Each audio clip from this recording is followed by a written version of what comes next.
పెద్ద స్టేట్మెంట్ కడియం శ్రీ గారు అనేట ఆయన మనం రీసెంట్గా మాట్లాడుతూ నేను ఉప ఎన్నికల వద్దామంటే కానీ రేవంత్ రెడ్డి వద్దంటున్నాడు ఇక్కడ ఉప ఎన్నికలు అని చెప్పేసి అంటాడను నిజమా ఇది? అంటే రచ్చరచ్చ ఓడిపోతామని సర్వే వచ్చిందంట. ఓకే. నువ్వు నేను 10 ఎన్నికల పోదును కానీ పరిస్థితి బాగాలేదు, రచ్చర సర్వే చేయించిన ఘోరంగా ఓడిపోబోతున్నావు.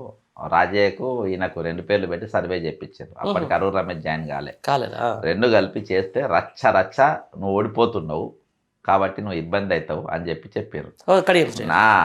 నీకు ఎథిక్స్ మారాల్సిన ఉండాలి. మీరు అందరు తోడుదొంగలని అర్థమైంది కదా, మీ లీడర్ చంద్రబాబు నాయుడు అని అర్థమైంది కదా, చంద్రబాబు గైడెన్స్ లో మీరు పనిచేస్తున్నారని అర్థమైంది కదా. ఈరోజు ఇక్కడ మీరు దొరికిపోయింది కదా, నువ్వు ఓడిపోతున్నావు, నువ్వు గెలవవు కాబట్టి ఈరోజు నువ్వు ఎథిక్స్ మారాల్సి వస్తుందో ఇది చేస్తారా? మీకు ఎక్కడుందన్న సిగ్గు శరము? ఇవాళ నువ్వు పైసలు తీసుకుంటావు, బీఫామ్ తీసుకుంటావు, నువ్వు వెళ్ళిపోయి వాళ్ళ దగ్గర బీఫామ్తో పోయి నువ్వు కాంగ్రెస్లో చేరుతావు. నువ్వు ఇళ్ళకి వెళ్ళిపోయి ఇక్కడ చేరుతారు అన్న. ఇవాళ బిడ్డ మీద అయ్య మీద ఎక్కడుకున్నారు వరంగల్ కాంగ్రెస్. నేను చూసిన లోకల్ కొంచెం ఉన్నారు, మామూలుగా చెప్తున్నా కదా. ఇవాళ ఆయనకున్న సింపతి ఎవరికి లేదు, ఈయన మీద ఉన్న వ్యతిరేకత ఎవరు, ఎందుకంటే పాపం ఈయన చంపిండ్రని ఇవాళ ఆయన అట్నే పట్టుకున్నాడు అని చెప్పి అవమానంతో అవమాన పాలైందని ఉన్నది. వీళ్ళు దొంగలన్న అయ్యా బిడ్డలు ఇద్దరు గజ దొంగలు. ఇవాళ ఇంత మించిన స్టేట్మెంట్ ఆయన నోరే సాక్ష్యము. అంటే ఇప్పుడు స్పీకర్ ఎట్లా ఒప్పుకుంటాడు? ఇక గెలవవు కాబట్టి అంటే నువ్వు గెలవవు కాబట్టి చెప్పి నువ్వు నన్ను బీఆర్ఎస్ ఎమ్మెల్యేగా ముద్ర వేస్తారా మీరు అన్న? నాకు తెలిసి సుప్రీంకోర్టులో ఏమన్నా తెలియవచ్చు కానీ మొన్న మమతా బెనర్జీ ప్రచారం మన పోయి ఇది చేసిన తర్వాత ఈరోజు సుప్రీంకోర్టు కూడా చాలా టైట్ ఉన్నది. ఆమె వాదించింది కదా మొత్తం. స్పీకర్కు ఈసారి కొంచెము అక్కడ కొంచెం నేషనల్ లెవెల్లో తెలంగాణ స్పీకర్ పరువు పోయేటట్టుగా అయితే నాకు అనిపిస్తుంది చూస్తుంటే. రైట్. ఇక సందట్లో సడమియా బీజేపీ మొన్న రీసెంట్గా ఏంటంటే పవన్ కళ్యాణ్ తీసుకొచ్చి ప్రచారం చేస్తున్నారు, మళ్ళీ నేను బ్యాక్ అయింది ఎందుకన్నా? బ్యాక్ అంటే అలా ఏముంది అలా చేసుకోనికి. పవన్ కళ్యాణ్ అంటే అక్కడ టీడీపీతో పొత్తున్నారు, అక్కడ రాష్ట్రాలకు సంబంధించిన దాని మీద ఈయన పవన్ కళ్యాణ్ రాడు కదా, వీళ్ళు చెప్పుకున్నా కానీ వీళ్ళు అన్న సినిమా టికెట్ రేటు పెంచి మొన్న సినిమా రిలీజ్ అయితే కొంచెం మోసుకున్నాడు.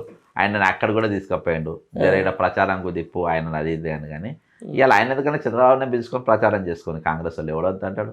అసలు వీళ్ళు మోడీ సోపత మీ సోపత అర్థం కాదు. అసలు ఎంత అనైతిక పొత్తులు ఇవి, అసలు ఏందో అర్థం కావట్లేదు, పిచ్చిలేస్తున్నావు సార్. అరే అన్న చాలా దారుణంగా ఉన్నది. ఇవాళ వీళ్ళేమో సపోర్ట్ చేసేది నరేంద్ర మోడీకి, కాంగ్రెస్ పార్టీ పట్టుకొని ఇక్కడ వాళ్ళు రాజకీయాలు తిప్పుతారు. ఇలా ఫ్యూచర్ సిటీ మొత్తం వర్క్లన్నీ వాళ్ళే పంచుకుంటున్నారు అక్కడ.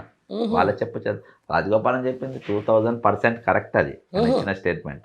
ఆ 20 మంది ఆ చంద్రబాబు నాయుడు టీమే ఇక్కడ మొత్తం పెత్తనం వాళ్ళే, నడిపేటోళ్ళు వాళ్ళే, అన్నీ వాళ్ళే. అందుకని ఇక రియల్ ఎస్టేట్ పడిపోయింది, కన్స్ట్రక్షన్లు పడిపోయినాయి, అన్నీ ఆగిపోయినాయి. ఈరోజు ఏమి మాట్లాడడానికి లేదు. అదే ఇప్పుడు స్థానికంగా లోకల్ 2.5 అంటే ఆల్మోస్ట్ 2 సంవత్సరాల 2 నెలల పరిపాలనకు సంబంధించి ఒక ఇంటర్నల్ సర్వేలో నిజామాబాద్, వరంగల్, నల్లగొండ, మహబూబ్నగర్ ఈ 4 జిల్లాల్లో కనీసం కాంగ్రెస్ పార్టీ ఖాతా తెరిచే పరిస్థితి లేదని చెప్పేసి ఒక సర్వే వచ్చిందని చెప్పి బయట తిరుగుతుంది. నిజమన్నా? నా సర్వేకి అవసరం, అసలు నా కోటేశ్వరుడు కనబడతలేడు. ఫస్ట్ టైం నా కాంగ్రెస్ పార్టీ నల్గొండ జిల్లా అన్న కాంగ్రెస్ కోటలేదు, ఏం లేదు అక్కడ. ఈసారి ఏది అన్ని కోటలు వలిగిపోతాయి. ఈసారి మావోడు నిన్న కోమారెడ్డి వెంకర్ రెడ్డి కార్పొరేటర్ ప్రచారం చేసుకుంటాను, నాదైతే ఏం పోతుంది హెలికాప్టర్లో తిరుగుతా, ఓపెన్ స్టేట్మెంట్. ఈయన కోటేకు ఓడిపోతే నాకేమవుతుంది అంటే ఆ ఫ్రస్ట్రేషన్కి ఎందుకు పోతాను మీరు అన్న? ఘోరంగా ఇక్కడని కాదు, నాకు కాంగ్రెస్కు ఓటేస్తాడు, నేను కాంగ్రెస్కు ఓటేస్తా అనేటోడు నాకు నేను ఎవరిని చూస్తలేను. నేను నా మెదకాయన ఒకడు కనబడితే చెప్తుండు, అసలు ఏడ చూస్తలేరంట. లేదు బయట ఓటర్ కాదు, కాంగ్రెస్ ఓటర్ చెప్తున్నా.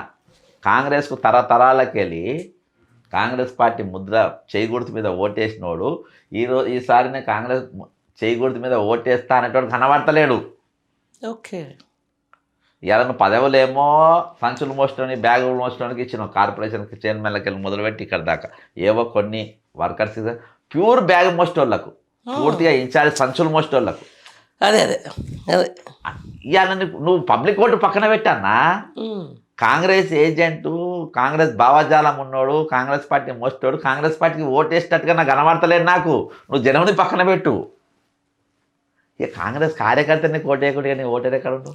అదే అన్న, ఇప్పుడు 2000 లాస్ట్ ఎలక్షన్లో అవునన్నా కాదన్నా ఎస్సీ సామాజిక వర్గం తర్వాత మైనార్టీలు ముఖ్యంగా కాంగ్రెస్కు గట్టిగా వెన్నుదన్నుగా ఉన్నటువంటి మాట వాస్తవం.